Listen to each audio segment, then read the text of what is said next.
జై శ్రీరామ్. అందరికీ నమస్కారం. వెల్కమ్ టు న్యూస్ అఖండ. నేను మీ కస్తూరి శ్రీధర్. మిత్రులారా, ఉత్తరప్రదేశ్కు సంబంధించినటువంటి మీకు ఒక అద్భుతమైన న్యూస్ అయితే తీసుకువచ్చిన. మొత్తానికైతే యోగి ఆదిత్యనాథ్ గారు ఫుల్ గేర్లో ఉన్నారు. అయినా ఆయన ఇప్పుడు కొత్తగా ఫుల్ గేర్లో ఉండేది ఎందులే కానీ ఆయన ఎప్పుడు కూడా ఫుల్ గేర్లోనే ఉంటారు. సరే, ఈ సమాజ్వాదీ పార్టీ నాయకుడు ఒక ఆయన ఔరంగజేబును ప్రశంసించినటువంటి వ్యాఖ్యలపైన యోగి ఆదిత్యనాథ్ గారు తీవ్ర ఆగ్రహం వ్యక్తం చేశారు. ఉత్తరప్రదేశ్ అసెంబ్లీలో సమాజ్వాదీ పార్టీ నాయకులనట్లే దడదడలాడిచ్చాడట్టే. సరే, ఇక పాయింట్కి వస్తే అబూ అజ్మీ అనే ఒక నీచుడు సమాజ్వాదీ పార్టీ నేత. నిజానికి ఈ అబూ అజ్మీది ఉత్తరప్రదేశ్ కాదు, వాడిది వచ్చేసి మహారాష్ట్రలోనే ముంబై నగరానికి సంబంధించినటువంటి ముంబై సమాజ్వాదీ పార్టీ అధ్యక్షునిగా వ్యవహరిస్తున్నాడు. పైగా సమాజ్వాదీ పార్టీ ఎమ్మెల్యే కూడా ఆయన గారు. అంటే మహారాష్ట్ర సమాజ్వాదీ పార్టీలో ఈ అబూ అజ్మీ ఒక ఉన్నత స్థాయిలో అయితే ఉన్నాడు.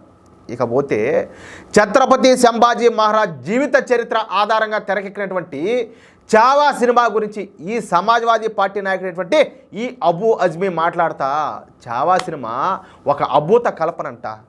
వీడు చూసాడు, వీడు పోయి చూసి వచ్చాడు, వీళ్ళిద్దరు పోయి చూసి వచ్చారు. ఔరంగజేబు గొప్ప దయాగుణం కలిగినటువంటి వ్యక్తి. ఔరంగజేబు హయాంలో భారతదేశం పెద్ద ఎత్తున విస్తరించింది. పశ్చిమాన ఆఫ్ఘనిస్తాన్ నుంచి ఈ తూర్పున బర్మా, అంటే ఇప్పుడు ఈ మయన్మార్ అన్నాడు కదా, ఈ మయన్మార్ వరకు భారతదేశాన్ని విస్తరించింది ఔరంగజేబే. అంతేకాదు, ఔరంగజేబు హిందువుల కోసం అనేక దేవాలయాలు కట్టించాడని చెప్పి మాట్లాడినాడు. ఏదా వారణాసిలో ఇప్పుడు జ్ఞానవాపి మసీద్ అని చెప్పేసి ఒకదాన్ని కట్టున్నారు కదా, ఏది దేవాలయం గోళ్ళకాడికి కూల్చి పైన అది కూల్చింది ఎవడు అంటాలే. సరే, ఔరంగజేబు తన హయాంలో ప్రజారంజకంగా పరిపాలన సాగించాడు అని మాట్లాడినాడు. ఆయన హయాంలో మన దేశ వృద్ధి రేటు రికార్డు స్థాయిలో ఉన్నింది. ఔరంగజేబు హిందువులను ఎటువంటి హింసలు కూడా పెట్టలేదు. చూడండి, అదంతా కూడా పచ్చి అబద్ధము. ఔరంగజేబు మనకు ఆదర్శనీయుడు. అసలు ఔరంగజేబు ఎప్పుడు కూడా మత వ్యాప్తికి ప్రయత్నించలేదు. ఔరంగజేబు ఛత్రపతి సంభాజీలకు మధ్య జరిగింది వచ్చేసి సామ్రాజ్యం కోసం మాత్రమే యుద్ధాలు జరిగినాయి. మరాఠా సామ్రాజ్యం నాదంటే నాదని చెప్పేసి ఇద్దరు కూడా గొడవ పడినారని చెప్పేసి వీడైతే ఖచ్చితంగా అన్నదిల్లా అశుద్ధం దీన్ని మాట్లాడినాడు. అర్థమవుతుందా? నాకు ఒకటి అనిపించింది, మన దేశానికి స్వాతంత్రం వచ్చినప్పుడు ఆయన సౌదీ అరేబియా నుంచి తీసుకొచ్చి ఇక్కడ కూర్చోబెట్టి ఆయనకు మన దేశ విద్యాశాఖ మంత్రికి ఆయన మౌలానా అబూ కలాం ఆజాద్ అని చెప్పేసి ఒక ఆయన తీసుకొచ్చారు కదా.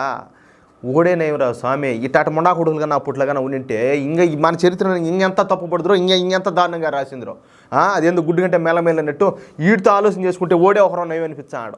అలాగే ఈ నీచుడు మాట్లాడతా ఔరంగజేబుది ఇందులో తప్పేం లేదు అంటూ ఈ సమాజ్వాదీ పార్టీ ఎమ్మెల్యే అయినటువంటి అబూ అజ్మీ నోటుకొచ్చేట్టు మాట్లాడినాడు. అంటే ఛత్రపతి సంభాజీ మహారాజును అవమానిస్తూ మొఘల్ దురాక్రమణ దాడైనటువంటి ఔరంగజేబును పొగడ్తలతో ముంచెత్తా వ్యాఖ్యానించాడనమాట.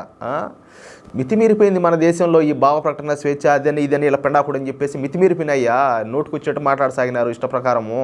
సరే, ఈ సమాజ్వాదీ పార్టీ నాయకుడు అదేవిధంగా ఎమ్మెల్యే అయినటువంటి ఈ అబూ అజ్మీ ఇన్ని మాటలు మాట్లాడినప్పటికీ కూడా సిగ్గు, శరం, లజ్జ, ఆత్మాభిమానం, రోషం ఏ మాత్రం కూడా లేనటువంటి సమాజ్వాదీ పార్టీ అధినేత అయినటువంటి ఈ అఖిలేష్ కనీసం ఒక్క మాట కూడా మాట్లాడాల, కనీసం ఖండించాలి ఆ విషయాన్ని. ఎందుకంటే ఈ అఖిలేష్ యాదవ్ ఒక భయం, ఎక్కడ ఆ వర్గానికి సంబంధించినటువంటి ఓట్లు పోతాయని చెప్పేసి భయపడి చేస్తున్నాడు. ఇంకెందుకు ఆ బతుకు? ఇంత పిరికి వెధవ అసలు హిందూగా ఎట్లా పుట్టాడో నాకైతే అర్థం కావడంలే. ఎట్లా పుట్టాడు మీకేమన్నా అనిపించిందా? దీంతో నిన్న జరిగినటువంటి అసెంబ్లీ సమావేశాల్లో యోగి ఆదిత్యనాథ్ గారు ఈ విషయం పైన మాట్లాడినారు.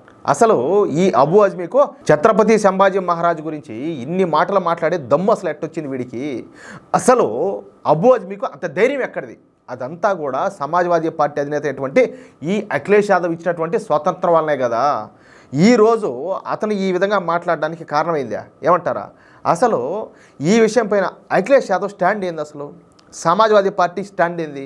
కనీసం మీ అభిప్రాయం కూడా చెప్పే దమ్ము లేనప్పుడు మీకెందుకు ఇటువంటి దిక్కుమాలిన పార్టీ? అందరూ రాజీనామాలు చేసి వెళ్ళిపోండి. నేను మహారాష్ట్ర ప్రభుత్వానికి విజ్ఞప్తి చేస్తున్నా.